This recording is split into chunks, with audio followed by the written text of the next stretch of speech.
Hey there. Tonight, we're stepping into a world lost to sand and silence. A place of sun-scorched bricks, echoing orders, and heavy hearts. You'll drift into the daily life of a Hebrew laborer in ancient Egypt. Long before deliverance, long before miracles. Just a soul trying to survive in Pharaoh's world. We'll walk the mud pits where bricks are made without straw. Hear the overseers bark. Feel the ache in our bones as the Nile winds whisper of freedom.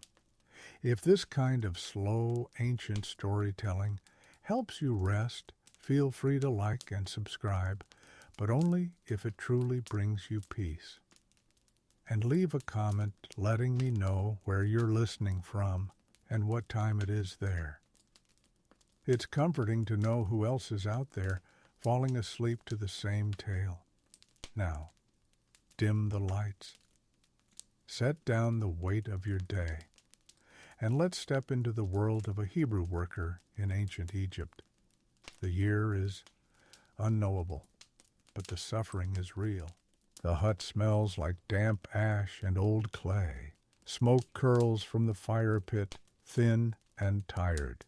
You're not awake yet, not fully, but your mother's humming pulls you from sleep like warm water. Her song is in the language of Canaan, soft and ancient, like it doesn't belong here. You don't understand the words. Neither does she, really. But the melody wraps around your small chest and makes you feel, for a moment, like the world beyond your walls isn't so cruel. You were born in the time after names were forgotten, long after Joseph, long after the famine that brought your ancestors here, with hope in their eyes. Now, no one remembers why your people came to Egypt, only that they stayed too long. Your grandfather says you come from a proud people. We were shepherds, not slaves, he tells you, though never too loudly. We carried promises, not bricks. But he doesn't say it often anymore. The last time he did, an overseer heard. The bruises on his arms took weeks to fade. So now you all speak carefully, quietly. The old songs still drift through the alleyways, but softer. The stories still pass between generations, but with eyes that dart sideways. There are no records of your people in Pharaoh's scrolls, only quotas. You are not counted by name, only by what you can carry. Each morning, men with shaved heads and painted eyes stand on the edge of the camp with their tally sticks and stone slates. They do not ask how you slept. They do not care if your child is sick. The only question they ask is, how many bricks today? And when the count is short, the whip answers, you are 5 years old, but your hands already know the sting of straw. You've seen boys younger than you dragging water skins too big for their arms. You've heard the wailing of women who labor through the night, only to rise again before the sun. This is not a season. It's a lifetime. You live in the shadow of monuments that rise higher than any hope you've known. Statues of gods who do not hear your prayers. Temples that touch the sky, but never the soul. Sometimes you wonder if your people are cursed. Other times you wonder if they're just forgotten. But always, always, you carry the same silent truth. You were born into Pharaoh's shadow, and in this place, shadows stretch long. The song is low, half melody, half memory. Your mother sings it while stirring lentils, the rhythm matching the slow swirl of her wooden spoon. You don't understand the words, but you know they aren't Egyptian.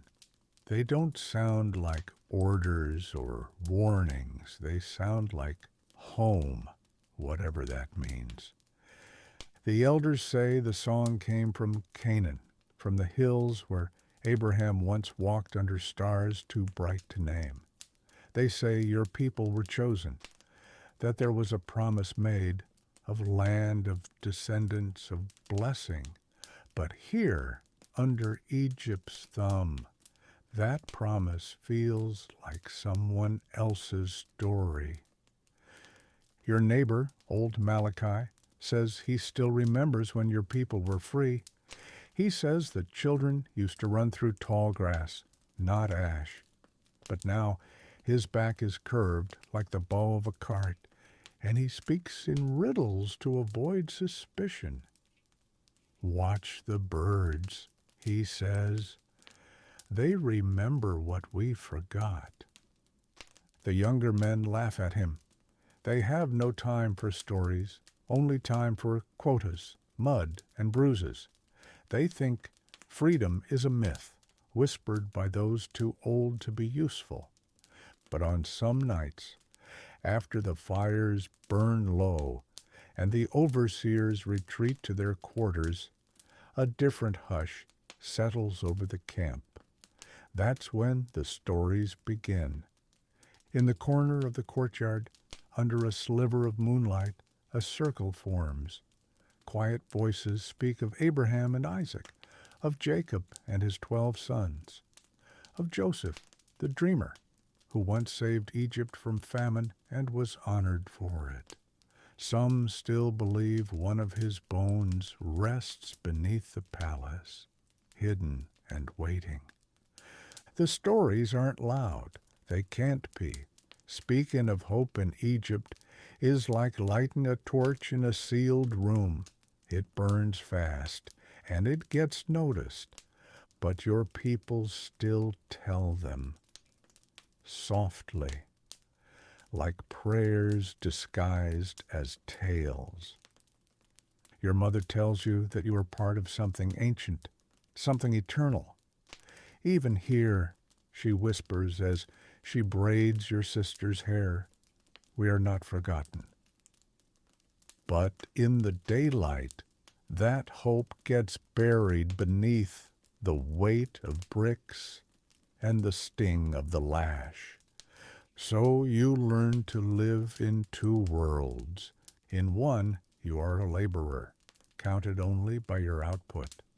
In the other, you are a descendant of Abraham, chosen, though it no longer feels like it. The songs and the stories are your only inheritance. You clutch them like threads pulled from a torn garment, not sure what they once belonged to, but afraid to let go. Because deep down, something in you believes the elders, that you were not made for this, that the stars Abraham counted still shine, and somehow, even in Egypt, they still count you. The sun is a god here, not one you worship, but one that rules over you anyway. It rises early, without mercy, and sits high above the city like a judge. Its light isn't golden. It's white-hot and biting. There is no softness in it. You're 5 years old, and already your body knows what it means to ache, not from play, but from labor. The kind of ache that lives deep in your shoulders and wrists, in places a child shouldn't feel it. The elders try to keep the little ones away from the brick pits, but there's never enough help. When your cousin grew sick last month, someone had to take his place. That someone was you. The first time your foot sank into the warm, foul-smelling mud, you gagged. You wiped your hand across your mouth and only made it worse. Now, the smell barely registers. Your senses have numbed themselves into silence. The task is simple. Mix the mud. Pack it into the wooden frame. Lift it gently. Lay it to dry. Over and over. like the beating of a heart you didn't ask to be born with.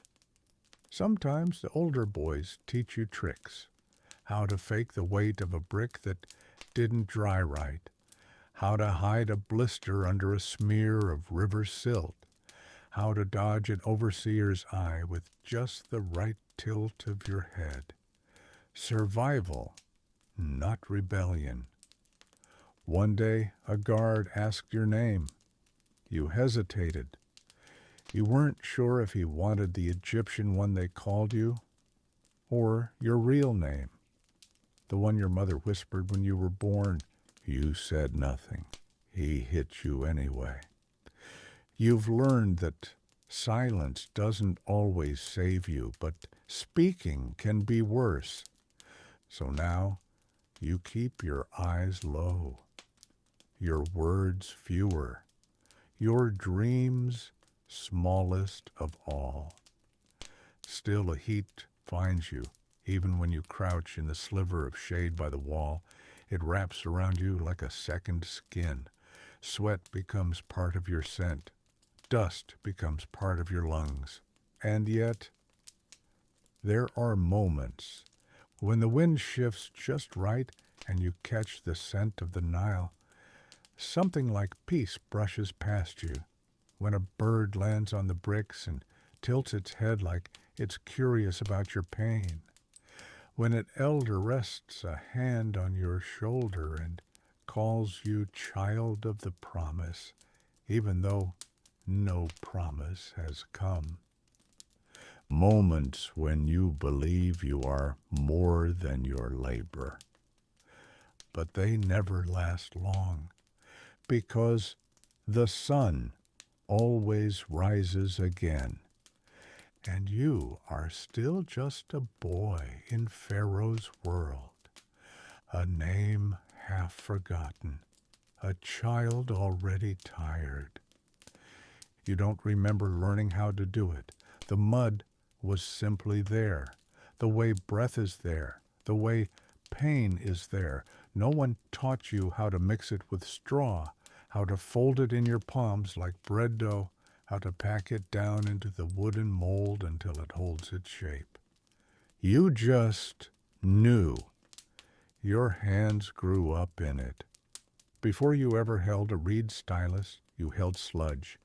Before you traced the curve of your mother's cheek with affection, you were already tracing the frame of a brick with precision. There's a smell to the mud, sour, earthy, like decay, but alive. The elders say it was once the life of the Nile, plants, roots, things the water forgot to carry away. Now it's the base of Pharaoh's cities, the tombs, the temples, the palaces, the future, all built on rot. Sometimes the straw is good, dry, sharp, easy to mix. Other times you're told to work without it, to make the bricks hold shape without the thing that makes them strong. That's when the real suffering starts. You remember the first time you tried. The brick cracked before it even dried. A guard saw. You were pulled out of the line. Your arms yanked behind your back and dragged toward the reed hut that smelled of leather and screams. You didn't scream, though. You learned something that day. About pain, about how it teaches, about how silence can be armor. The next time, you found reeds along the Nile. You weren't supposed to. You could have been beaten for leaving the work zone, but you did it anyway. You smuggled them back under your tunic, broke them into fibers, and slipped them into the mix. The brick held. It was perfect. No one noticed, but you did, and for a fleeting moment, you felt powerful, not because you were free, but because you made something better than what was asked of you, and no one could take that away. Then the sun rose again, and it started over. The day begins with mud. It ends with calluses and sore shoulders. And between those two things, your identity is swallowed by the task. You are not a craftsman. You are not a son. You are not a Hebrew. Not here. You are a body that molds earth into obedience. Nothing more. But still, your hands remember. They remember something gentler, even as they work. The word quota is never shouted. It doesn't need to be. It's carved into your bones now, like the tally marks etched on a doorframe where you sleep. It's the number that rules your life, the number that's never low enough. At first you thought if you worked hard you could meet it. You tried. You made every brick with care, lined them up with pride, even helped the younger children pack theirs without breaking. But it was never enough. The overseers changed the rules. One morning you lined up behind the others, arms sore and eyes still crusted with sleep.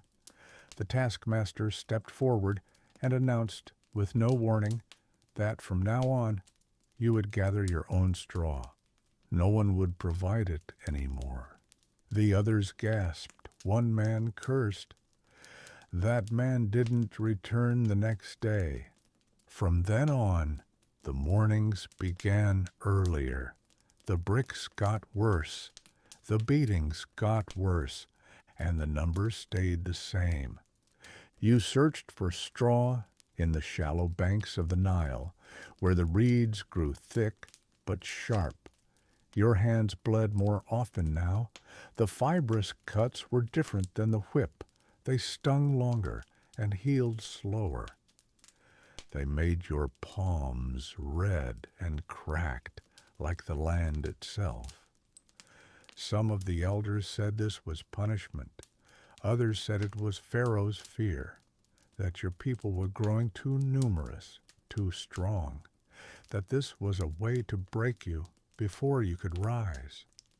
But no one talked rebellion, not really, only tired muttering under breath, only sorrow that settled like dust on every surface. You learned to hoard straw in secret. When you found extra, you stuffed it into the cracks in the brick kiln. You buried it beneath the sand near the drying rows.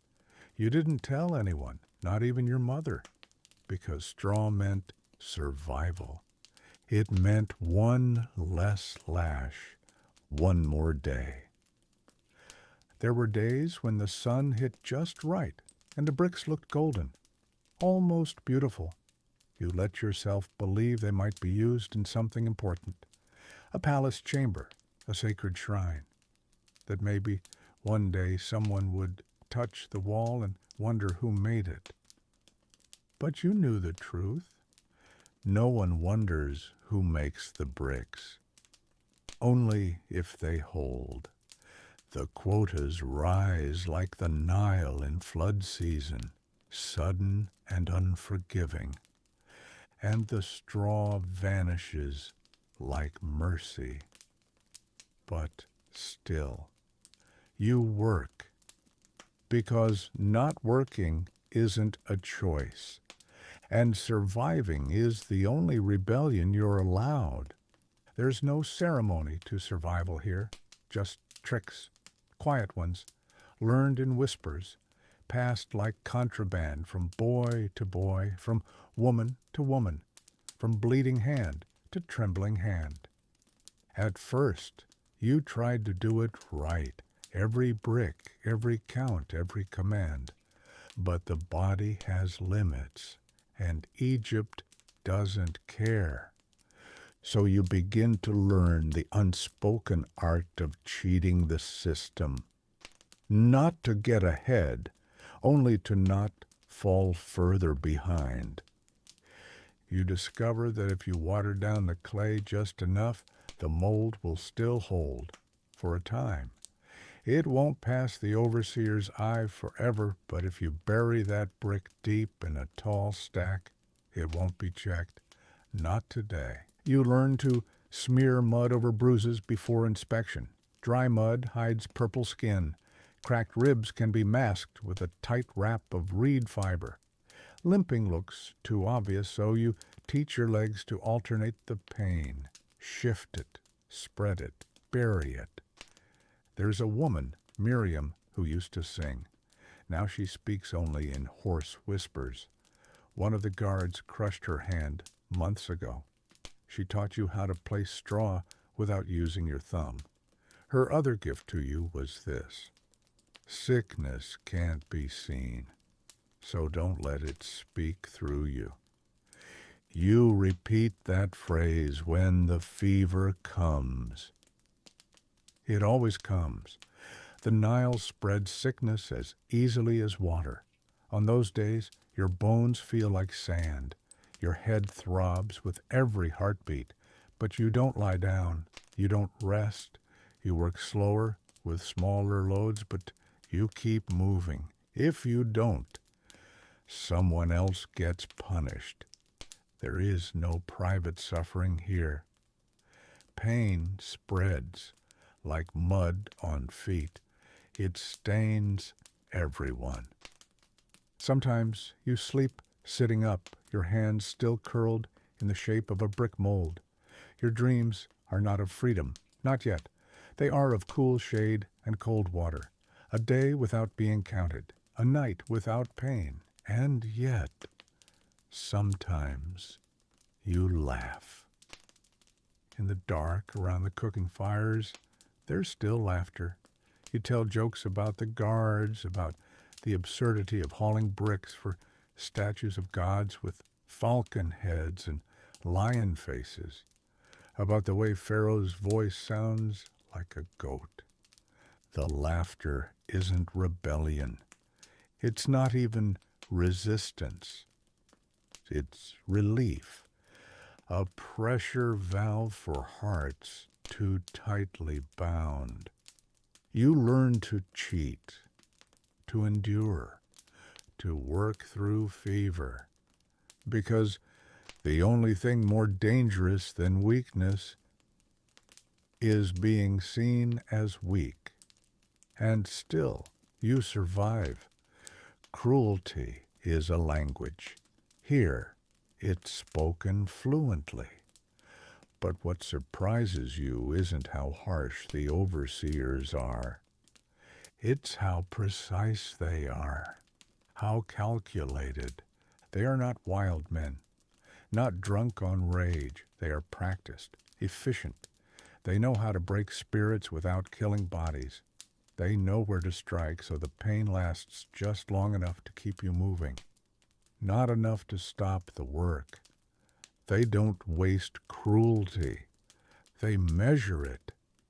Some are Egyptian, bare-chested, adorned in linen with kohl around their eyes, their heads shaved smooth like river stones. Others are not, mercenaries from Nubia, traders from the East who learned to crack whips before they learned to trade. They all serve the same God, the quota. You learn their names quickly, not because they matter, but because they're dangerous. Each one has a signature. One favors the back of the legs. One prefers surprise strikes while you eat. One says nothing at all, only watches, waits, then punishes for something no one else saw. And yet you also learn their rhythms.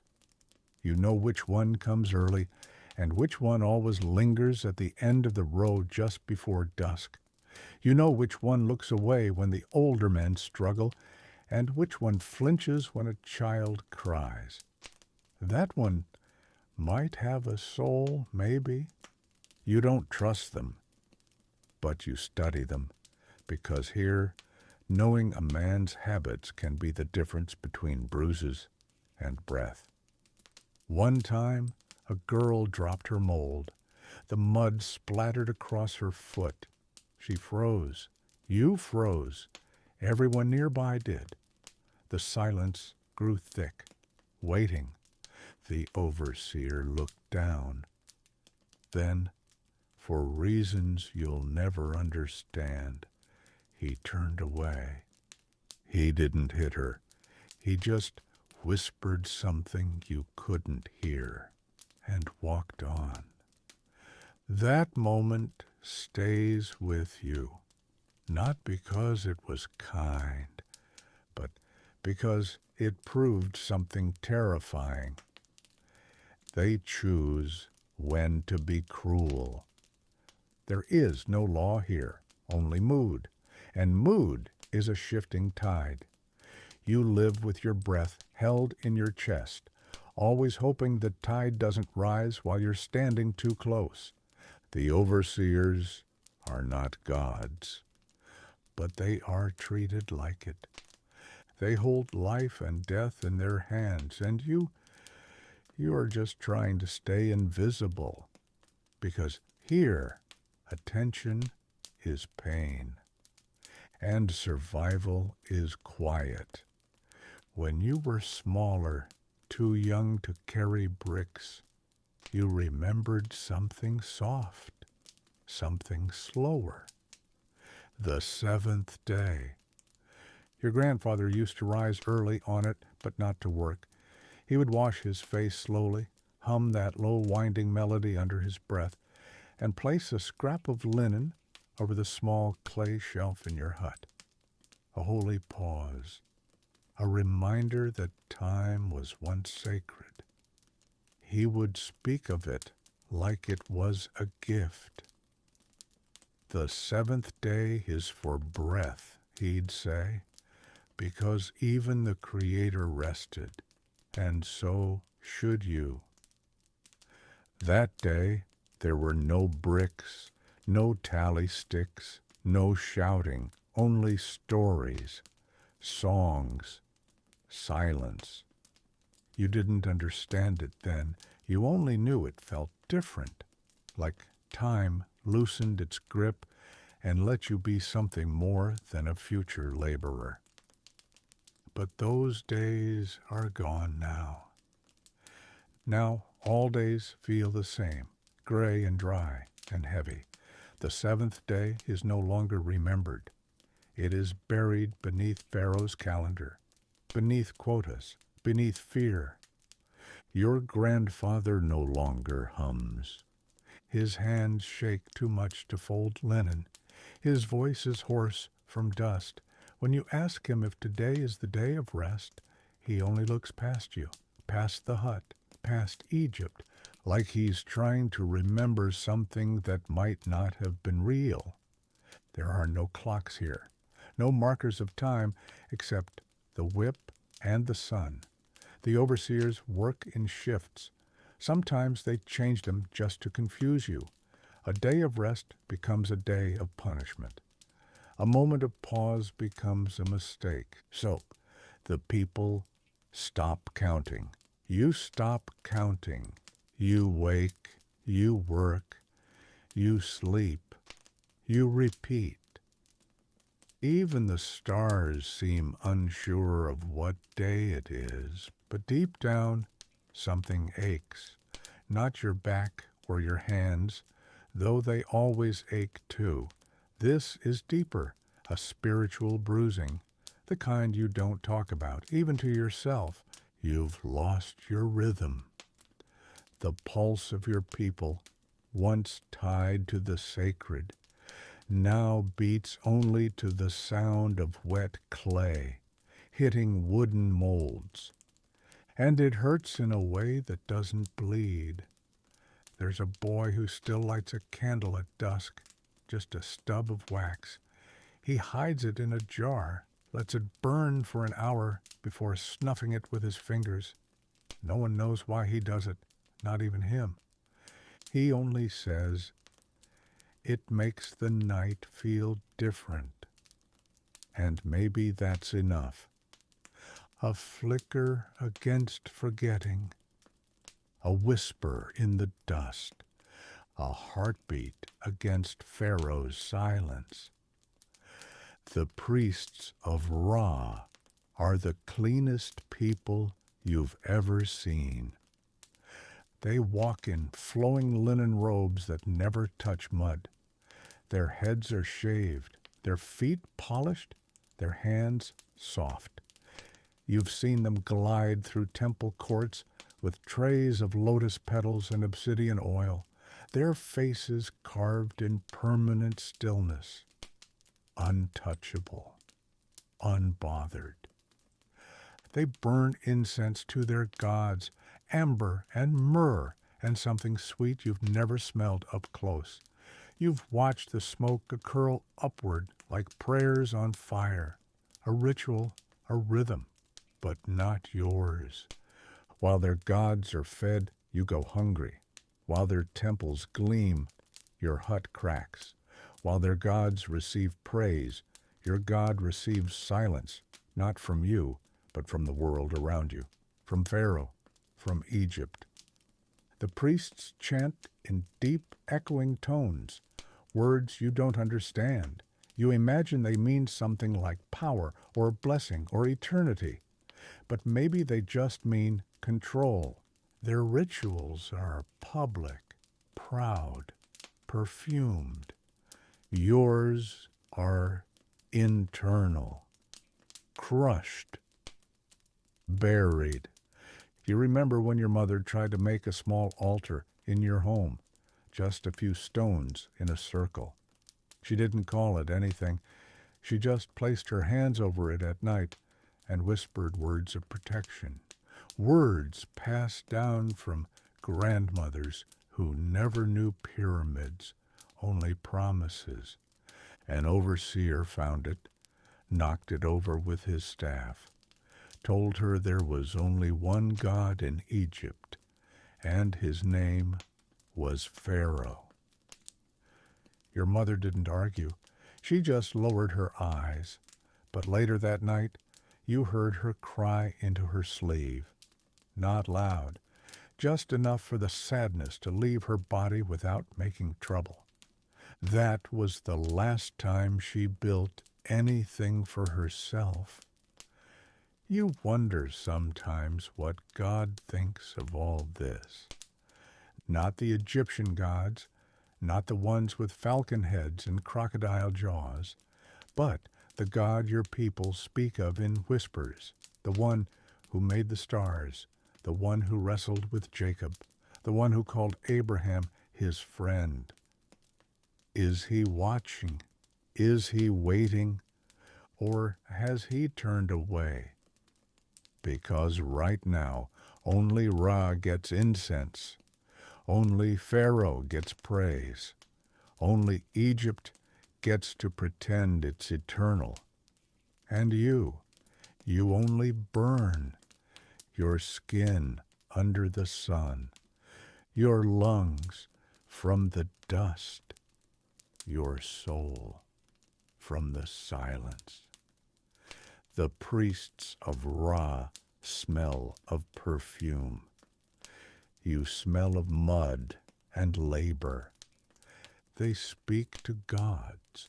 You speak to no one. But deep down, buried beneath exhaustion and ash, a spark still flickers. It says, you were made for something more, even if no one else believes it yet. The priests of Egypt lift their hands, and blessings fall from their mouths like water from a jar. They say, may Ra smile on you. They say, may your name echo through the afterlife. They say, may your work bring you favor with the gods. But they do not say it to you. Their blessings are for the chosen, for the rich, for those born beneath the carved ceilings of stone houses and blue paint, for those whose names are written in ink, not forgotten in sand. You receive no blessing, not even from your own people. You offer something else, something heavier, Not words, not prayers, your body. That's what Egypt wants, what it takes. It wants your back bent, your hands calloused, your strength spent before you even reach adulthood. The priests wave their incense and pronounce life. You dig your hands into the earth and produce bricks. You are not a soul here. You are supply. Sometimes you see the children of the Egyptians watching from shaded balconies. Their tunics are spotless. Their hands are soft. One child once waved at you. You didn't wave back, not because you were angry, but because your fingers were bleeding, and you didn't want him to see. You've heard the word sacrifice before. Your grandfather used to tell stories of altars, of lambs laid down in reverence, of fire sent from heaven, of Abraham nearly giving up his son. But those were sacrifices with meaning, with choice. You have no altar and no choice. Your sacrifice is demanded daily, and no one watches, except maybe the God your people barely mention anymore. Maybe he sees, maybe he remembers, maybe that's why you haven't broken yet. The priests bless the powerful, but your people still move, still build, still rise. Maybe not in status, but in survival, and that too is a kind of offering. The first thing you notice is the color, brown, gray, maybe a little yellow if someone was lucky enough to scrape up cumin dust. But mostly brown. It's always lentils, sometimes mashed into paste, sometimes thinned into a watery soup, sometimes left whole, soft and swollen from the boil, but always lentils. You remember once hearing someone say, Pharaoh's court eats roasted duck and honeyed figs. You've never seen either. You've never even tasted a fig. You think they might be sweet, but you wouldn't know. You eat to survive, not to taste. And yet, there's a rhythm to it, a comfort in the routine. When the midday sun hits its highest point and the guards shout, "Break!" you gather with the others and eat in silence. Not because you have nothing to say, just because words require energy. And you need all of it for the afternoon shift. The lentils are rationed, 1 bowl per worker, 2 if you bribe someone or finish your quota early, which almost never happens. You eat slowly, not because you're savoring it, but because once it's gone, there's nothing else. Your mother tries to stretch things. She mixes in wild herbs or weeds she pulls from near the canals. She calls it stew. You pretend it tastes better. You lie just a little because you see how hard she tries. Your sister is still too young to work. She cries when the food runs out. You give her the last few spoonfuls of yours and tell her it's okay, that you're not hungry. You are always hungry. One day, an older man refused to eat. He said he was fasting for a deliverer, that it was his way of remembering the covenant, of showing God he still believed. He died 3 days later. The overseers didn't even carry him out.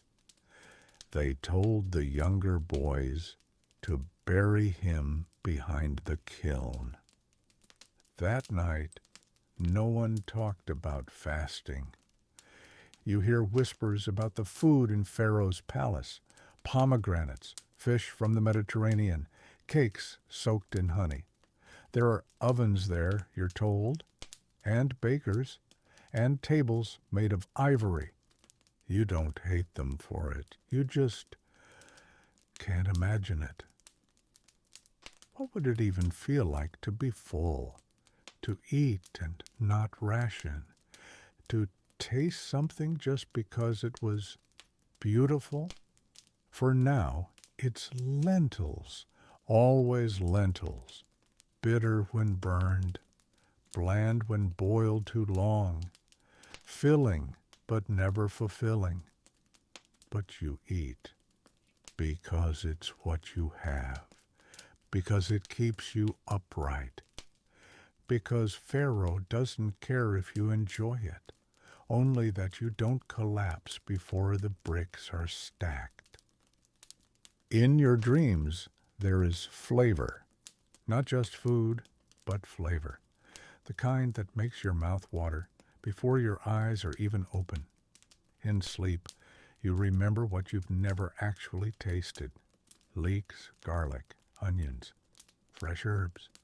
You imagine them chopped and sizzling in oil, laid across flat bread still hot from the oven. You don't even know where those images come from. Maybe they've been passed down, a memory inherited, not lived. But in waking life, such things belong to someone else. You've seen the palace kitchens once, only from a distance, a towering courtyard behind tall reed walls. But the smells floated downriver: roasted lamb, grilled fish, baked dates stuffed with honey, and crushed nuts. You didn't believe it at first. You thought maybe someone was telling stories, until the scent reached your nose, and it stopped you in your tracks. You looked toward the palace, and for a brief second, the idea hit you. What if I climbed that wall? Just to look, just to see. But your hand still hurt from the last time you reached for something without permission.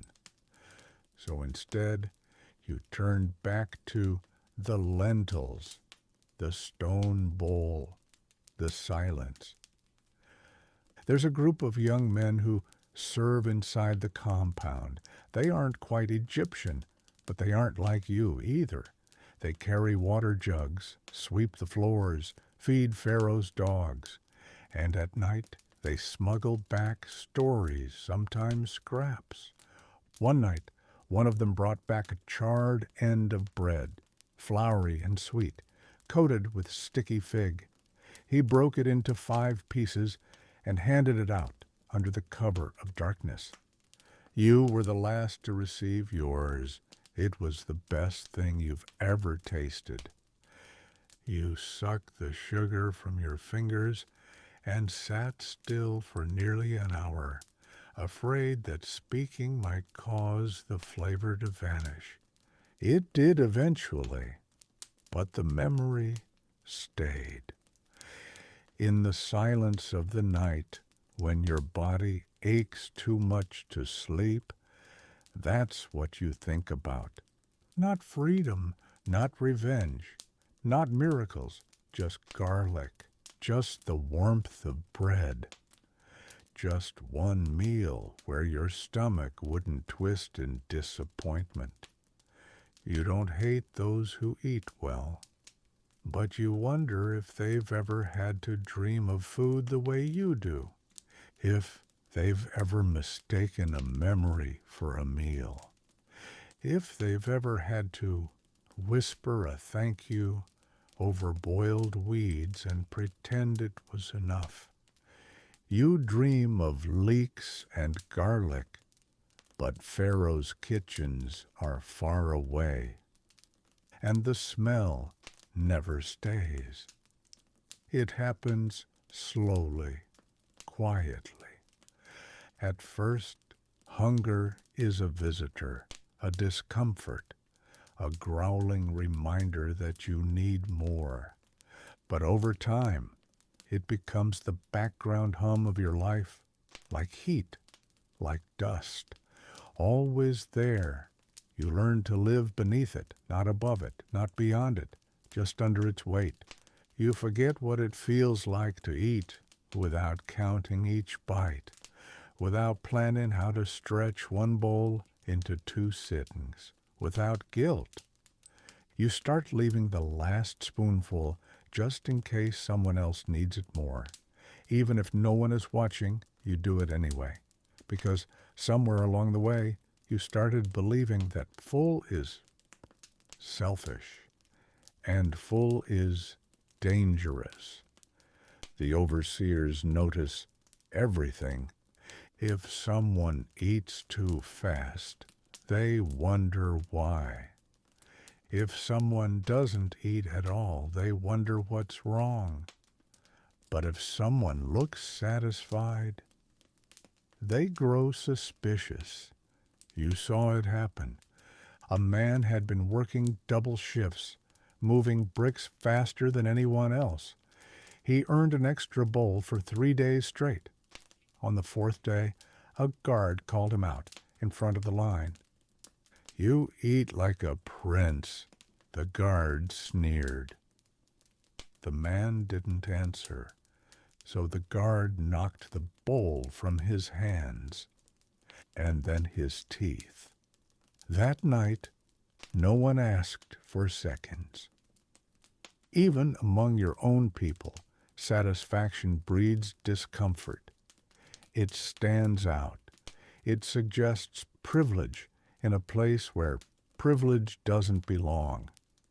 You once hid a bit of bread in your tunic, not to hoard it, just to save it for your sister. You were careful, wrapped it in cloth, tucked it tight. But someone saw. You never found out who. The next day, your rations were cut in half. No explanation. You never tried again. So now, hunger becomes your baseline, your normal. A shadow that follows you from morning to night. You learn to work hungry, to think hungry, to pray, if you still do, hungry. And somewhere along the line, you stop dreaming of satisfaction. You just dream of not being watched while you eat, because that too would feel holy. In Egypt, hunger is safer than fullness. Need is less dangerous than contentment. And surviving is the only thing you're allowed to enjoy. She's old enough now. Not for labor. She's already been doing that for years. But for marriage, for motherhood, for a future that should feel like hope, but instead feels like fear. In another life, in another land, this would be a moment of celebration. There would be songs, a gathering, a father negotiating a dowry with gentle pride, a family coming together to plan a feast. But here, in the shadows of Pharaoh's monuments, there is no dowry. There is no celebration, only quiet questions. Who would she marry?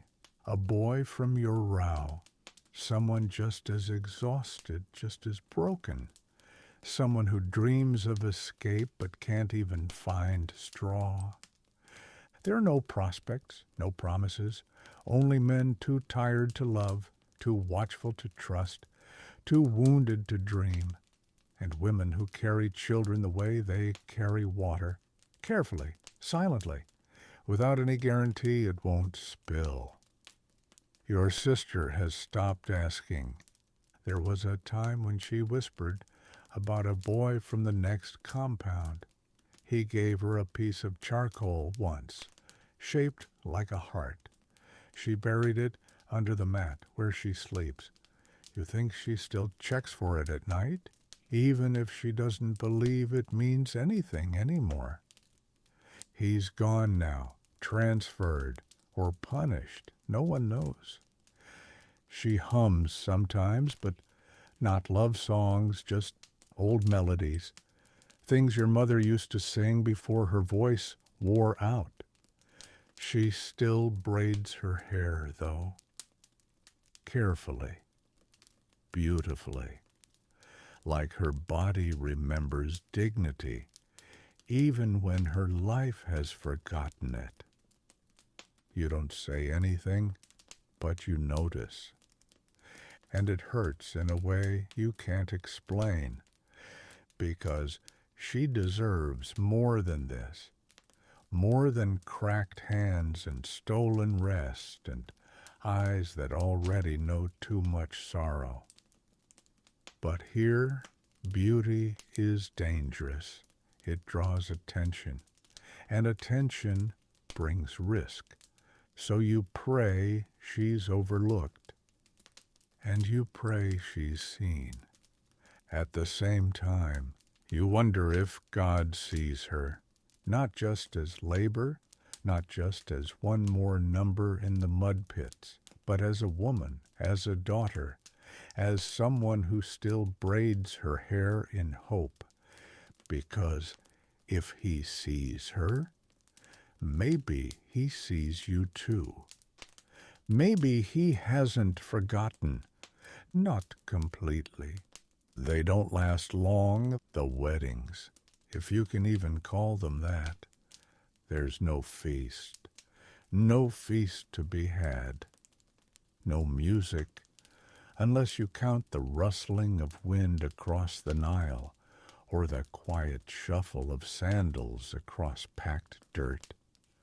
No priest, no blessing, just a few stolen words between two people clinging to something real in a world that's forgotten how. Sometimes the bride wears a string of dried flowers around her wrist, a gesture, a whisper of tradition, gasping for breath. The groom offers a carved piece of wood or a folded reed. Once you saw a boy give his bride a polished shell. It was the only beautiful thing he had. They marry at dusk usually, when the guards are tired, and the heat has finally broken. When the sky turns purple and gold like it's giving its blessing, even if Pharaoh won't. You've seen some of them smile. Real smiles, not the kind people wear to survive. The kind that cracks through dust and bruises and says, I see you, but the storm always returns. The next morning, the newlyweds are separated into work lines. Sometimes they're assigned to different compounds. Sometimes they're told they were never married in the first place. Egypt doesn't honor unions. It doesn't control. And yet, the people keep marrying, keep choosing each other in the middle of ruin, because love here is not a ceremony. It's resistance. Your sister watches them sometimes, not out of jealousy, not even out of longing, just quiet observation, like she's memorizing something sacred before it's taken away. You asked her once if she wanted to be married. She said nothing, just held up her hands, blistered, shaking, and said, to what? Still, some of them last. The marriages. Some couples build huts together, sleep under shared mats, raise children whose eyes still hold the echo of joy. They barter extra rations, trade stories, help each other hide. It's rare, but it happens. And when it does, the camp feels a little less like a grave. Marriage here isn't about tradition. It's not about status. It's about remembering what it feels like to belong to someone, even if the world says you don't. It's not safe, but it's sacred, a breath in the storm. Short, desperate, precious joy lives here. But it doesn't show its face. It moves like wind between the alleys, quiet, fleeting, afraid of being seen. It doesn't dance in the streets or sing from rooftops. It doesn't belong to Egypt. It belongs to the hidden spaces. A sideways glance between friends, a hummed song beneath a breath. A story told in such a way that the ending doesn't matter. Only the laughter it brings. You don't laugh often, but when you do, it surprises you. The sound feels foreign, like it doesn't belong in your mouth anymore, like your body isn't sure whether to allow it. But once it escapes, it's warm, real, and it reminds you, you're still human. There's a boy named Asa, 8 years old, dirt always under his nails, always barefoot, always finding trouble, but he laughs like he's never been beaten, like Egypt never touched him. He once tied a reed around a beetle and called it his pet, walked it proudly through the camp like a king. Even the guards didn't know what to do. They just stared. One of them smirked. Asa didn't live long. Fever took him. But when you think of joy, you think of him. Your mother used to tell jokes while preparing lentils, bad ones, ancient ones, the kind that don't even make sense anymore. But they made her smile. And that was enough. Sometimes your sister still tries. She told you yesterday the guards must be made of mud because they crack every time it rains. You didn't laugh, but you smiled, and she noticed. That smile, shared, fleeting, is a kind of rebellion. In Egypt, loud joy is dangerous. It draws eyes. It asks questions. It makes the powerful uncomfortable. So you learn to whisper it. To protect it, you share it like stolen bread, small pieces passed hand to hand, enough to remind each other you're still alive, still people, still worthy of more than bricks and orders and silence. Joy doesn't need to be loud to be real. It just needs to survive. And here it does, not in the courts of Pharaoh, but in the alleys, in the hidden places where joy has learned to whisper. There are moments, quiet ones, where you feel something stir, not hunger, not fear, not even hope. Something gentler, something that reaches out, brushes the edge of your soul, then disappears. It feels like love, but it doesn't belong to you. It's not for anyone you know. It's not even for now. It feels borrowed, inherited, like a dream passed down from someone else's life. You've never held anyone's hand in secret, never danced under moonlight, never whispered promises you couldn't keep. But sometimes, when the wind shifts or a smell reminds you of something old and sweet, your heart beats differently, like it remembers a love you never lived. The elders speak of wives they once cherished, of long conversations by firelight, of laughter that echoed across green hills, but their eyes dim when they speak of it, like they know the story doesn't belong to this land anymore. Still you cling to it. You carry it. You imagine it. You imagine someone one day saying your name, not to call you to labor, but because they want to. You imagine resting your head in someone's lap, not because you're broken, but because you're safe. You imagine being seen, not as strong or obedient or silent, but as beloved. You don't know if it's foolish or dangerous or both, but it keeps you breathing. There's a girl who passes your row sometimes. Her scarf is always crooked. Her eyes don't meet yours, but she once shared a plum pit with you after sundown. Just the pit. No fruit. But it was something. You think about her sometimes. Not often, not obsessively, just when the silence is soft enough to hold the thought without it hurting.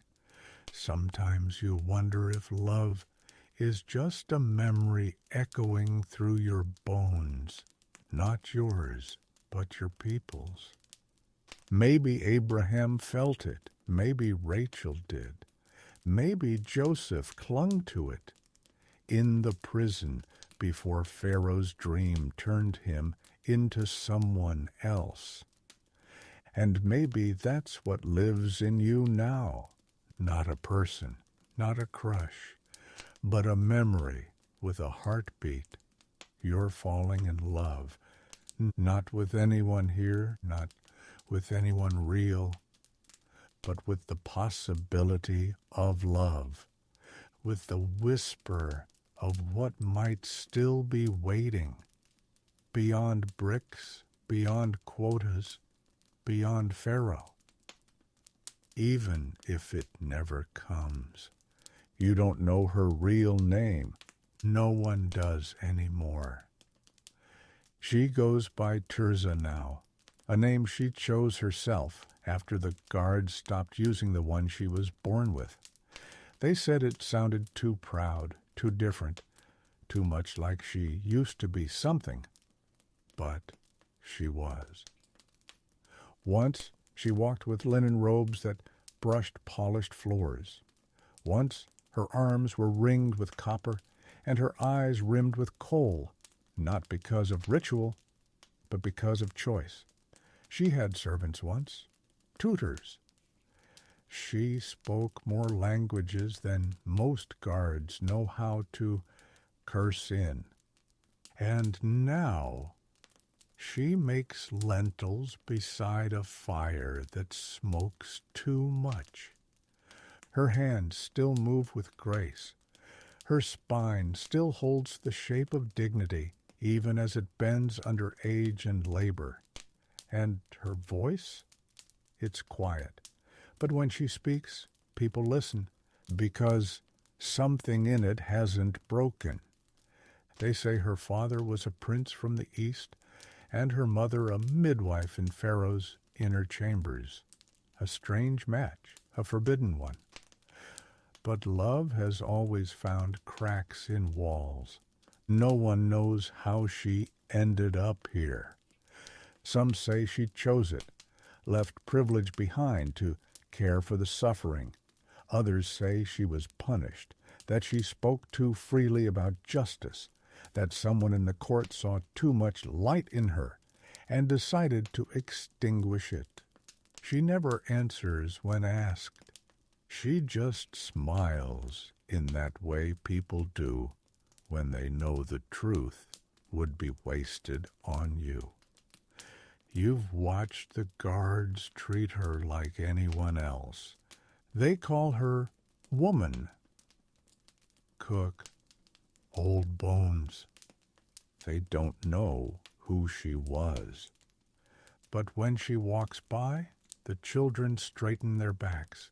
The mothers hush their arguments. The men pause not in fear but in deference, not because she demands it, but because she remembers who she is. And some part of you remembers it too.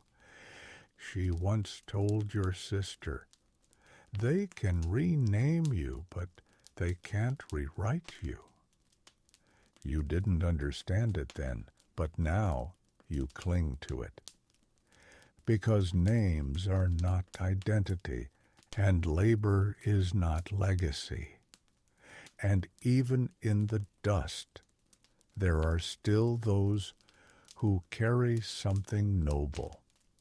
She never hurries when she speaks, not because she's slow, but because every word has weight. She tells the stories the way a woman might handle something breakable, deliberate, precise, as if the air itself must be shaped to hold what she's saying. You've heard them before, from your grandfather, your mother, the others in whispers, but when she tells them, you feel them. She doesn't just say, Abraham left everything. She says, he left the smell of cedar, the taste of ripe olives, the voices of friends who knew him as a boy, for a promise only he could hear. She doesn't say, Joseph was imprisoned. She says, the walls of that prison were not silent. They were listening to a man dream while he was forgotten. She speaks the stories like she walked beside them, and when she finishes, she looks into the fire, not for approval, not for applause, but for remembrance, like she's trying to catch the face of someone long dead in the flicker of flame.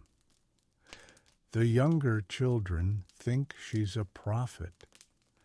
The older ones know better. They know she's a survivor, and survival is its own kind of prophecy.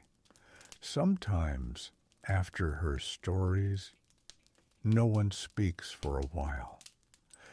Not because they're afraid, but because they don't want to break the air. Because for a few minutes they aren't slaves. They aren't broken backs and empty bowls. They're descendants, heirs, carriers of a promise that still flickers, even if dimly. She once looked at you during a story, just once, and said, when memory is all you have, you guard it like fire in the cold. You didn't forget that, and now you understand, because the stories aren't entertainment, they're resistance. They're a quiet refusal to forget who you are, to forget who you came from. Tirza isn't loud. She isn't young, but when she speaks, history breathes again. And maybe that's what keeps you breathing too. They say a lot of things. The guards call her strange. They mock the way she mutters to herself when no one is listening. They roll their eyes when she stops to touch the bark of the old tamarisk tree, like it remembers something she's lost. She's cracked, one said once. She speaks like she's Pharaoh's sister. They laugh at her because they don't understand her, because people fear what doesn't bow to their power. But the children don't fear her. They adore her. They call her Saba, grandmother, even the ones who don't belong to her line, even the ones with no blood left to trace. To them, she's not strange, she's safe. She's soft hands and soft stories in a hard, loud world. When Tirzah walks, they follow, not in lines like at the work camps, but in clusters like shadows drawn to warmth. She feeds them crumbs of history, stories of seas that part, and ladders that reach to heaven. She calls them beloved and warriors and keepers of the fire. No one else uses words like that for children here. No one else tells them they matter. Not like she does. You've seen her sit beside a boy who cried over a broken toy, a stick wrapped in string meant to be a chariot. She didn't scold him, didn't distract him. She whispered, "Even kings start with wood and twine." And he believed her. She speaks like memory, is alive, like it walks beside you if you're quiet enough to hear it, like the past is not gone. It's just waiting to be honored. The guards think she's lost her mind. But you've seen her find something they never will, something sacred, something whole, something royal that no whip can reach. The world calls her mad, but those who are hungry for truth call her grandmother. And maybe in the end, that's the greater title. You heard it once, whispered between two elders over a cracked bowl of lentils. Tirzah once served in the house of a queen, not Pharaoh's queen, one before, a name swallowed by time and ash, a woman with voice and presence, with oils imported from Sheba, and sandals sewn from silver-threaded leather. And Tirzah? She was her companion, her reader, her confidant, before the fall, before the silence. Now, Tirzah serves no court, only the fire pit, only the daily rhythm of hunger and stories. But she's still teaching. She gathers the young girls at twilight, not for lessons, not formally, but while the mothers boil water or repair mats, she speaks to them as they braid each other's hair and dust the clay from their feet. She says things like, "Your shoulders must remember they were not built for burden.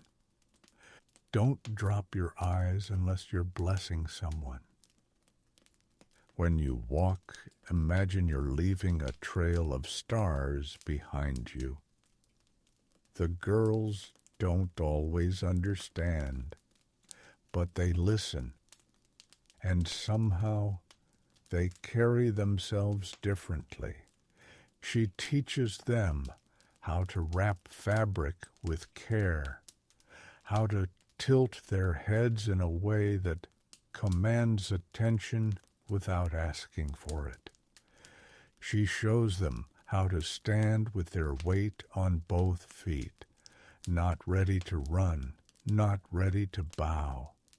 She reminds them that being born into oppression does not erase what's eternal.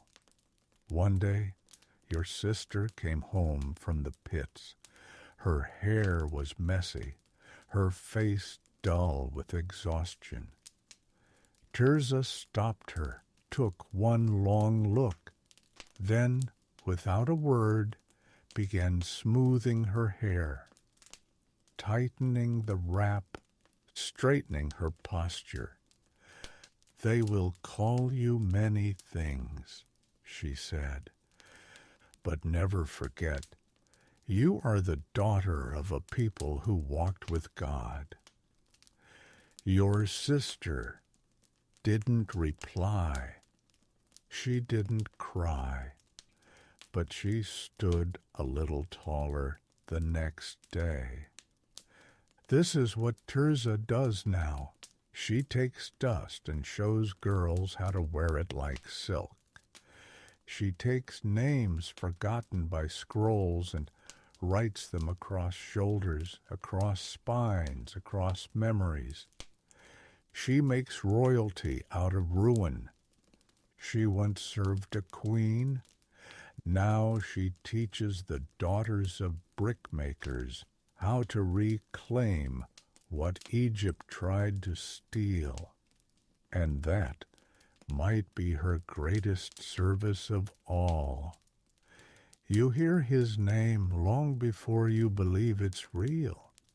Not spoken outright, only hinted at, like a breeze that carries the smell of rain before the clouds ever come. A name murmured between bites of bread, between shifts, between breaths.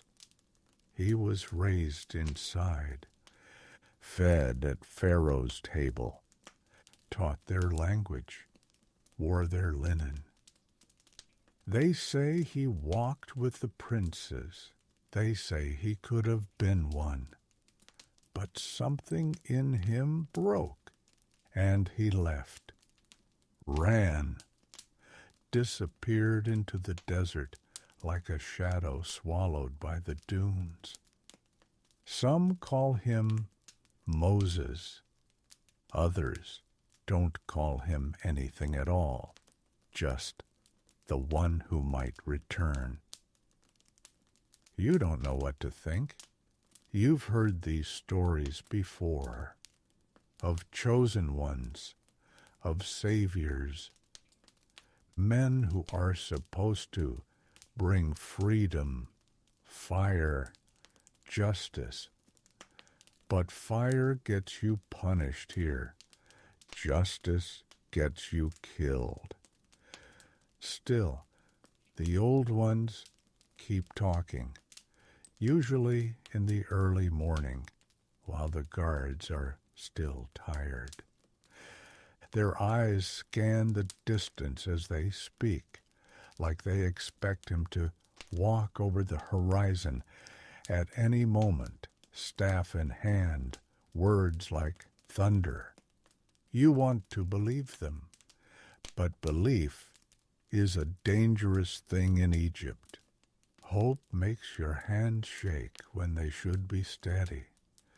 Hope makes you look Pharaoh in the eye when you should be staring at the floor. So most keep their heads down, keep working, keep silent, but they listen, and you do too.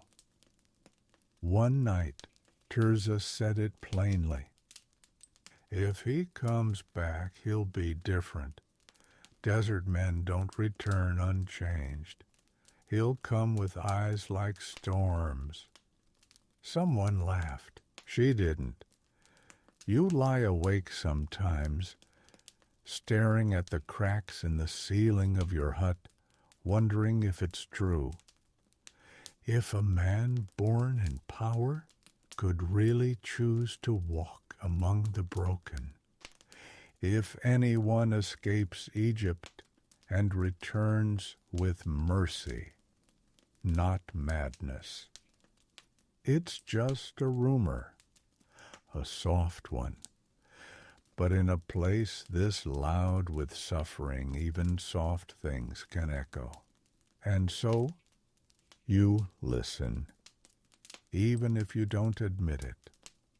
They say he killed an Egyptian.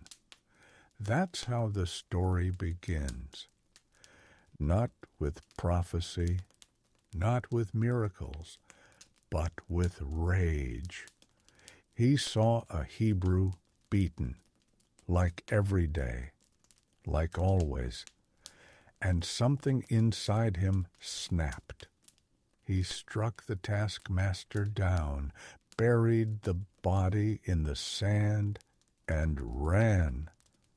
Not away from justice, because there is no justice here, but from being seen, from being feared, from becoming something he never intended.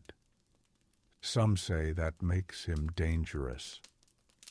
A killer won't save us, they whisper. He'll bring more death. Others say it makes him human. At least he didn't look away, Tirza says. At least he did something. You don't know what to believe, because all you've ever known are people who survive quietly, not loudly, not violently, just enough to live another day. But maybe that's the problem. They say he disappeared into the wilderness, into Midian, into the silence. That he took a wife, became a shepherd, forgot his people. But the elders say men who carry purpose don't get to forget that even if he buried it, purpose finds you like breath, like blood. They say he'll come back, changed, called. But most don't believe it, not because they don't want to, but because believing hurts. Hope has betrayed them too many times. You've seen it in the eyes of the old men, those who once believed they'd live to see freedom. Now they settle for rest, for silence, for watching their children carry burdens they once swore they'd lift. They don't want to believe in another man who might vanish, another name that fades when the quota rises, another fire that dies in the dark. So they say nothing, and they teach their sons not to ask, not to wonder, just to work. But still, you wonder. You look at the dunes, at the river, at the horizon just beyond the walls, and you ask yourself the quiet question, what if he fled after a murder? But what if that wasn't the end of the story? What if that was the beginning? They don't ban hope here. They don't have to. Egypt doesn't kill hope outright. It bleeds it slowly, like a cut on your foot that never quite heals, like a song you used to know but can't hum anymore. Hope is dangerous, not because it makes you act, but because it makes you visible. And in Egypt, to be seen is to be targeted. You've learned this lesson already. You saw it when a boy dared to speak of a deliverer with too much excitement in his voice. The next day, he was reassigned to the quarry. He didn't last long. You saw it when a woman embroidered a burning bush into the corner of her shawl. She said it was just a flower. The guard didn't believe her. They say she left the compound. No one asked where. Even among your own people, there are rules. Don't speak of escape. Don't mention Moses unless you're sure you can trust the air around you. Don't look toward the horizon when the overseers are near. And if you must hope, do it quietly. Do it inside. Because Pharaoh fears a hopeful people more than a strong one. You've practiced the art of invisible hope. You carry it like a coal under ash, hot, hidden, careful. You think about what it would be like to leave. Not to run, but to be led by someone who knows the way. Someone who doesn't flinch at the weight of Egypt. But then you remember the guard's eyes, the bruises, the quotas, and you tuck that thought away, back beneath your ribs. Hope will make you speak. Hope will make you dream. Hope will make you move. And if you move too soon, you bleed. So you survive. You laugh at jokes. You mold bricks. You sing softly when no one is listening. And you hope very quietly. Because here, hope is not a right. It's a risk. It didn't begin with thunder or fire or even a voice. It began with the water. One morning, the river wasn't the river anymore. It was darker, thicker, wrong. Someone whispered it first. It's blood. You laughed, or tried to, because that's not how rivers work. That's not how anything works. But when you dipped your hand into it, the smell hit you first, then the sting, then the fear. The Nile was dead. That was just the beginning. Then came the frogs, not a few, not near the shore, but everywhere, in your home, in your bowls, in your bed. You stepped on them when you rose in the morning. You scraped them from your arms at night. Their croaks became your lullaby. And when they finally disappeared, flies took their place. You've never seen so many flies. They moved like smoke, like hunger, like judgment. They got into your food, into the wounds on your hands. They whispered with wings always in your ear. Then the boils came. You watched grown men collapse, watched taskmasters clutch their faces, watched women scream not from pain, but because there was no place left on their bodies to hurt. There was a day when the guards didn't come, not because they forgot, because they couldn't stand. That's when you knew something was happening, something Pharaoh couldn't control. No one said his name, but you all thought it. Moses. Maybe he'd returned. Maybe he'd brought something with him, not an army, not a sword, but God, not the one carved into stone, the one the elders whispered about, the one who'd been quiet for too long. You didn't know whether to be afraid or to hope, so you just watched the river turn red and tried to imagine what else could bleed next, because for the first time in your life, Egypt looked afraid. It's in the air now, thick, electric, wrong. You can taste it on your tongue, like metal, like something rusted, ancient, waking up. The guards don't shout as much anymore, not because they've grown kind, but because their voices tremble when they try.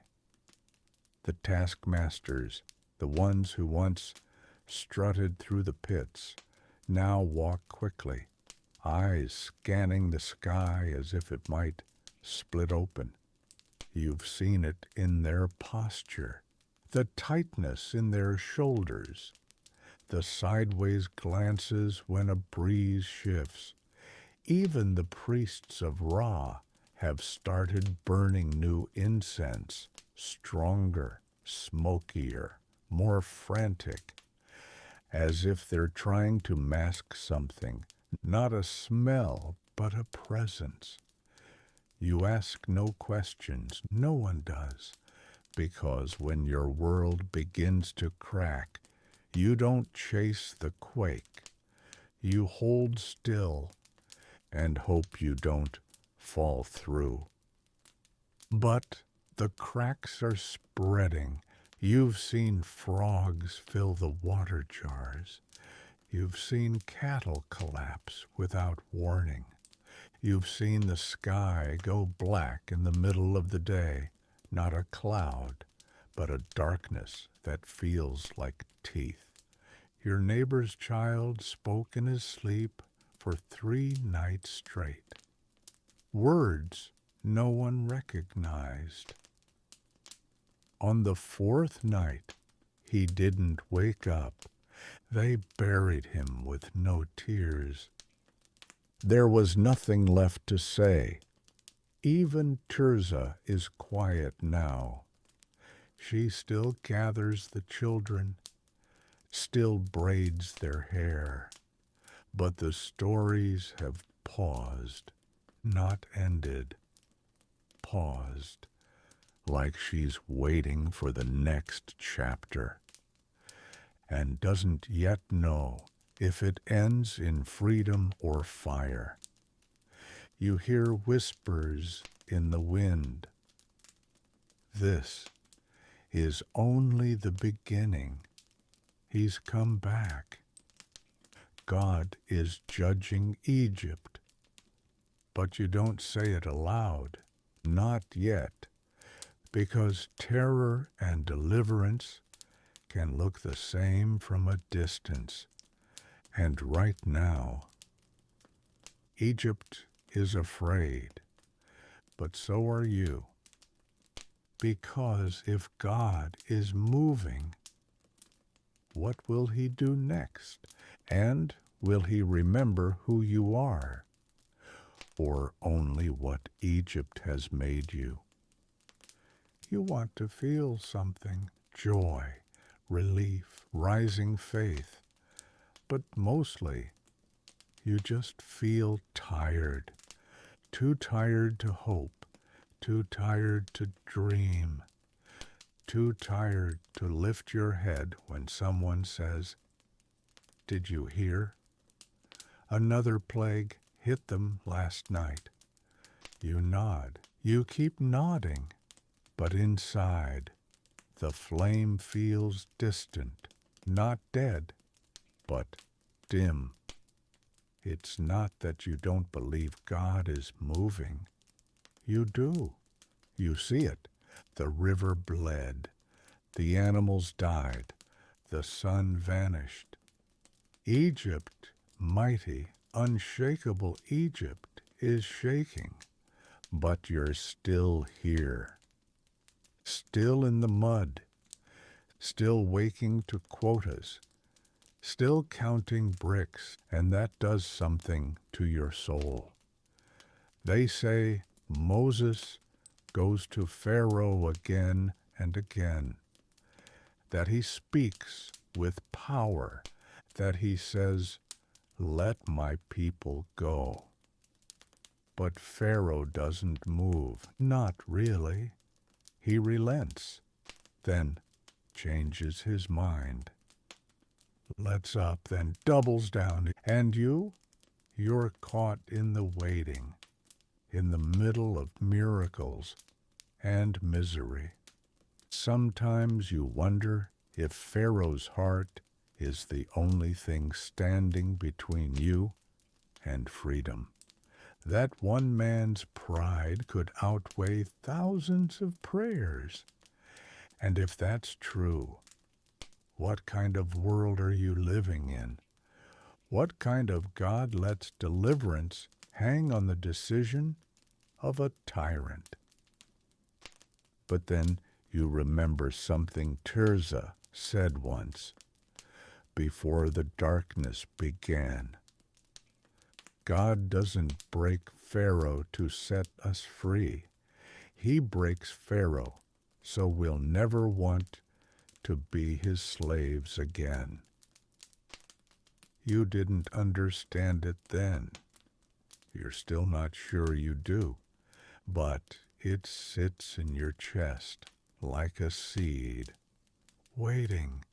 You're too tired to celebrate, too bruised to dance, but you're still watching because the wind smells different, because the guards no longer look you in the eye, because the ground is starting to rumble beneath your feet, because something is coming.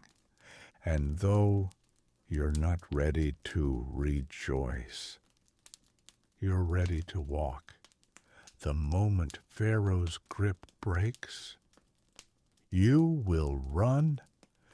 No one questions the command. That alone is strange. You've been told many things before. Commands from Pharaoh, commands from overseers, from elders, from guards. But this came from Moses, and it didn't sound like a request. It sounded like survival. Take a lamb, one per household, slaughter it, smear the blood across your doorposts and lintel, do not go outside. You've seen blood before, too much of it. But this is different. This isn't punishment. It's protection. Your father doesn't speak as he works. He just dips the branch into the bowl and presses it against the wood. Once, twice, 3 times. The color is thick.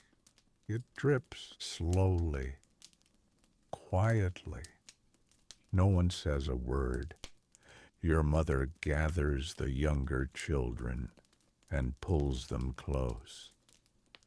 Your sister lights a small flame and hides it behind a pot, just enough to see, not enough to attract attention. And you listen, not for footsteps, not for guards, but for something else, because the air feels full, like it's waiting, like it's watching. You've never heard the camp this still. Even the dogs are silent. Even the insects seem to have vanished. It's not peace, it's warning. Someone down the row begins to sob, a dry, gasping sound. Not loud, but raw. It sets your teeth on edge. You clutch your blanket tighter. You stare at the ceiling. You count your breaths. You were told, tonight the destroyer passes through. He will strike the firstborn in every home, unless he sees the blood. You want to ask questions. How will it know? Why the firstborn? What kind of God does this? But you don't speak. Not now, not tonight. Because tonight isn't for questions. It's for listening and trusting. You've marked your door. You've eaten the lamb. You've done what was asked. And now you wait in the silence, in the stillness, in the shadow of something bigger than Egypt. You've lived through quiet before, but not like this. This isn't the quiet after work, not the silence of sleeping children, not even the stillness of a starless sky. This is something else, a silence so complete it feels alive, like a hand pressed against the mouth of the world, like the whole camp has been submerged in invisible water, still, cold, unmoving. You don't dare shift your weight. Even the straw beneath your body doesn't crunch. Even the fire in the corner doesn't crack. It's as if the night itself has a name, and everyone is afraid to say it. Your mother closes her eyes, whispering something over your baby brother. Not a prayer, not really. Just the name of God, over and over, like a rope she's trying to climb. Your father sits against the door, holding the staff he never uses. It shakes slightly in his hand. You've never seen that before. The tension doesn't come from outside. It comes from above, from the ceiling, from the sky, from something passing over the rooftops like breath. You can't hear it, but your bones do. Something is here. And then, from the distance, a scream. Not the kind that rises and fades, the kind that explodes. One voice, then another. Not in Hebrew, Egyptian. It echoes through the darkness like a crack in the sky. Then more. Shouts, weeping, wailing, grief with no words. Your little sister begins to cry. Your mother presses her face into her chest, not to hush her, but to keep her from hearing what none of you will ever forget. You know what's happening. You don't want to. You don't want to imagine it, but you do, because every door without blood is now a door of mourning. Every house that laughed at Moses, now broken, you don't rejoice. You can't. Because even if judgment has passed over you, it still passed through Egypt, and death, when it visits, does not leave quickly. The night is heavy, too quiet, and full of sorrow you didn't ask for, but can no longer avoid. They said the blood would be enough. They said the lamb would cover the doorway. That death would pass over.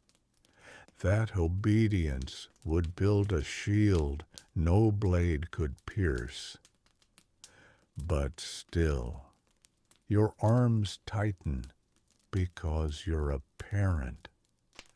And faith is strong, but fear is stronger when it comes to your child.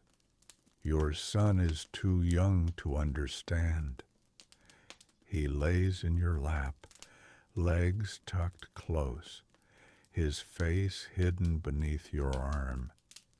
He whispers, "Is it safe?" You don't answer, not because you don't believe, but because your voice would shake, and he needs your stillness more than your words.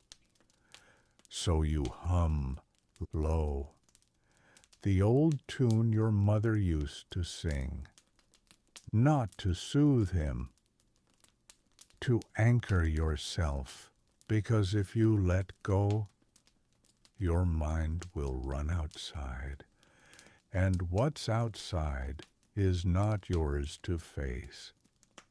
The screams continue, closer now, not sharp, not sudden, but waves of sorrow, a neighbor's cry, a soldier's howl, a noblewoman's shriek from beyond the wall. There is no dividing line tonight, not rank, not bloodline, not palace walls, only doors, marked or not. Your child presses his face against your chest. You feel his heartbeat. It's fast, too fast, but it's there, and that alone makes you weep. You remember the story of Abraham, the boy Isaac bound to the altar, the knife raised, the ram provided. You never thought you'd feel what Abraham did. Until now, until tonight, when the only thing between your son and the darkness was blood on wood and mercy. You hold him like he's already gone, and like he's the reason you're still breathing. You whisper into his hair, "Not tonight, not you."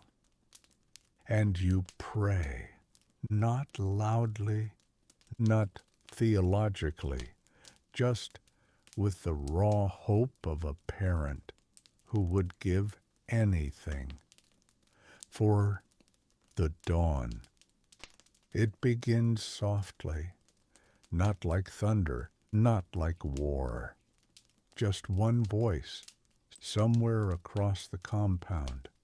A mother, maybe, or a servant in Pharaoh's house.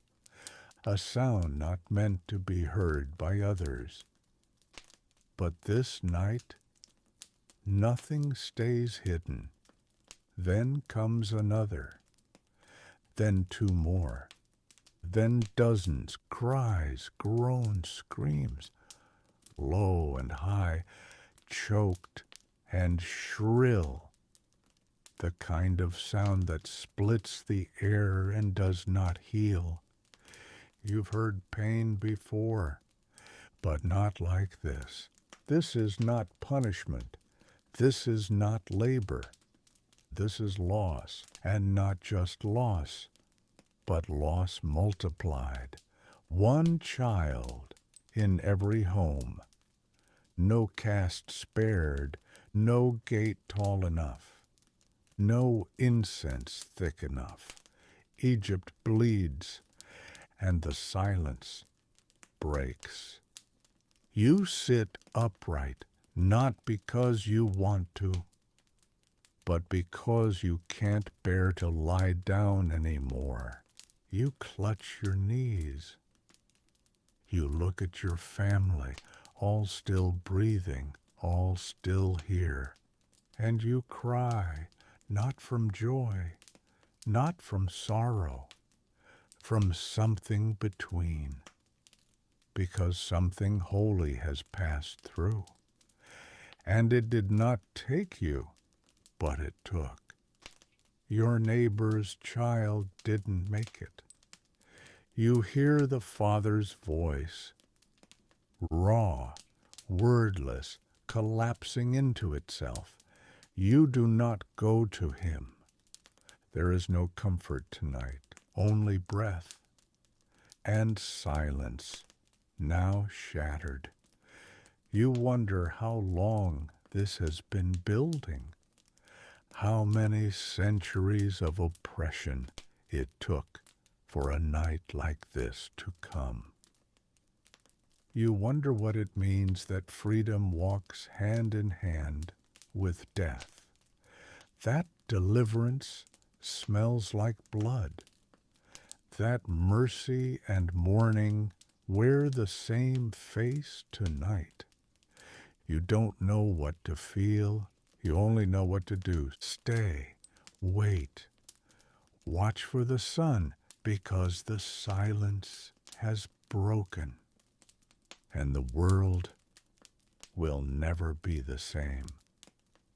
You've never been awake this long. Not during labor, not during sickness, not even during the floods. But tonight, no one sleeps. You sit beside your door, back against the wall, knees to your chest. The blood on the wood above you is drying now, flaking, dark, sacred. You don't touch it. You just look at it and wait. The sky is still black, but it's a softer black now. The kind that promises light is coming. The kind that lets stars take their last breath before disappearing. Inside, your family is still silent. Your father hasn't moved. Your mother's arms remain wrapped around the baby. Your sister is curled on the floor, eyes closed, lips whispering something even she doesn't understand. You don't want food. You don't want answers. You only want one thing, the sun. Because if the sun rises, if the sky breaks, then it means the night is truly over, that you are still alive, that your child is still breathing, that the destroyer has moved on, that the blood was seen, that the promise was kept. You don't rush it. You watch as the first crack of gold splits the black. You blink and breathe. For the first time in hours, you feel air enter your chest without fear behind it. This sunrise is different. You don't cheer, you don't sing, you witness, because this is not just a morning. It is a marker, the end of something old, the beginning of something sacred. You wait for the sun, not for comfort, not even for hope, but for confirmation that God passed over, that he remembered, that he still sees. And now, everything must change. No one told you it would feel like this. You always imagined freedom like a flame, like something loud and bright and burning, a roar of triumph, a rushing exhale. But when it came, it arrived with weeping and silence, and orders barked from trembling guards who just wanted you gone. Go, leave, take what you have, take your children, Take your grief, just go. Pharaoh finally broke, and suddenly you're free. But you don't feel it, not yet. Your legs move, but your heart stays behind. You look back over your shoulder more times than you admit, not because you miss Egypt, but because it's all you've ever known. You know how to survive there, how to hide, how to manage pain. You don't know how to walk forward without a whip at your back. The elders move first, the women follow. The children don't understand. The animals bleat nervously, sensing the weight in the air. You pass the storehouses, the brick pits, the broken huts. You see the blood on your own door, still wet, still sacred, and your steps falter because freedom, real freedom, doesn't just unbind your hands. It breaks your rhythm, your routine, your definition of who you are. You think of your son, still breathing, still here, and you keep walking, because whatever waits out there must be better than what you're leaving behind, even if it doesn't feel like victory yet, even if it just feels like fear. With open sky above it, they told you freedom was coming. And now, here it is. But it doesn't look like you imagined. There are no gates swinging open, no walls collapsing, no flowers blooming in your path. There is only this: dust, distance, a long, uneven road through a land that doesn't want you. You don't know where it leads. You only know it leads away. Away from bricks, away from blood, away from Egypt, and that has to be enough. The older ones speak of a promise, a land of milk, of honey, of rest. But that land is not under your feet. What's under your feet is sand, heat, hunger, wandering. And it's hard to call it a blessing when your lips are dry and your arms ache from carrying the little one who can't walk anymore. You glance back sometimes, even though you know better. You see the smoke rising over the city. You see the shadows of the temples.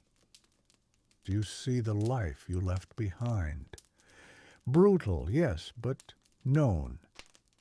You were a number there, but you knew how to survive.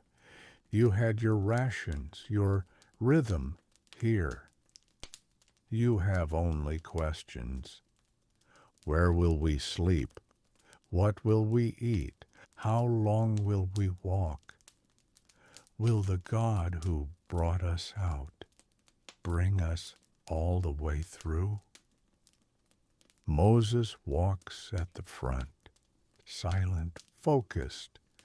He doesn't turn around much, but when he does, his eyes say what his mouth doesn't. I don't know the way, but I know who's leading us. It's not what you expected, but maybe that's the point. Maybe freedom was never meant to feel familiar. Maybe it has to feel strange. So you don't mistake it for anything less. You walk toward a desert, not a throne, not a city, not a promise fulfilled, but maybe a promise unfolding. step by step. You don't say it out loud, but part of you, a small, quiet, ashamed part, misses it. Not Egypt, not the whips, not the guards or the quotas or the fear, but the certainty.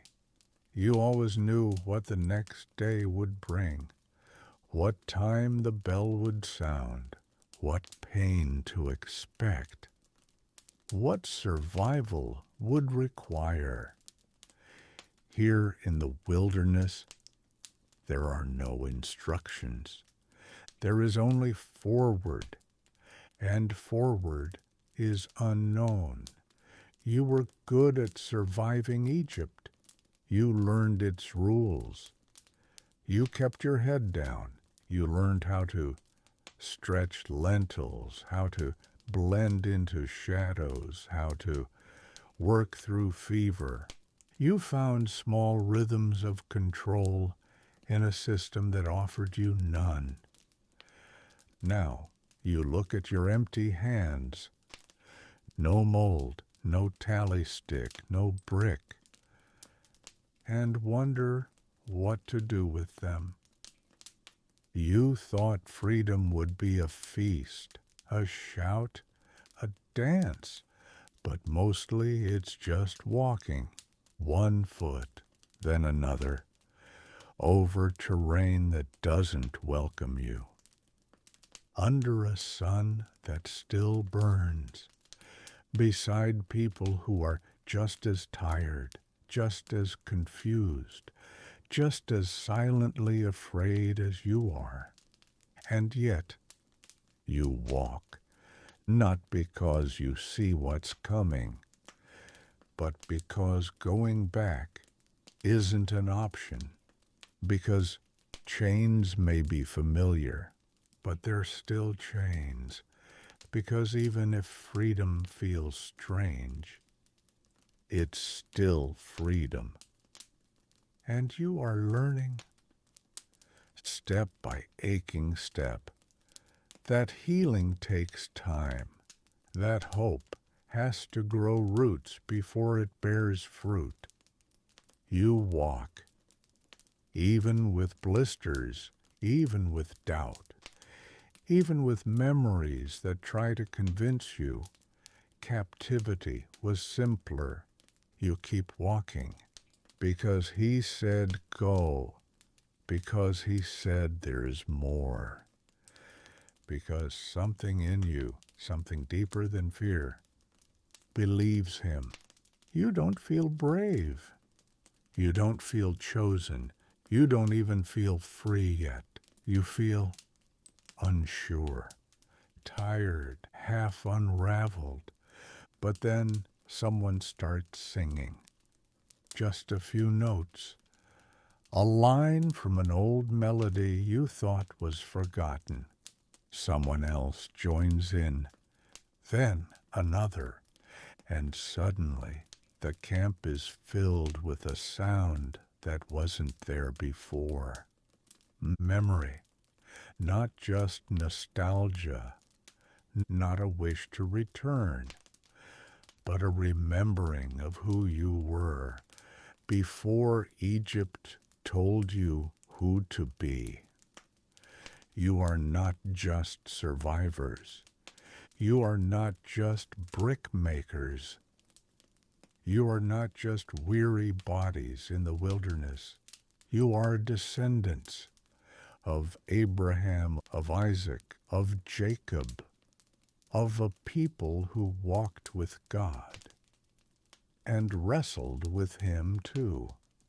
A people who heard his voice and sometimes ignored it, and sometimes followed it, and sometimes broke under it, but still belonged to him. You don't feel brave. But your story didn't start with you. It started with a promise, with stars too many to count, with a covenant made under open sky. And here you are, under that same sky, tired, yes, uncertain, yes, but seen, spoken for, led. Tirza says it best. God didn't free you because you're brave. He freed you because he remembers. And maybe that's enough. You don't have to feel brave. You just have to remember and keep walking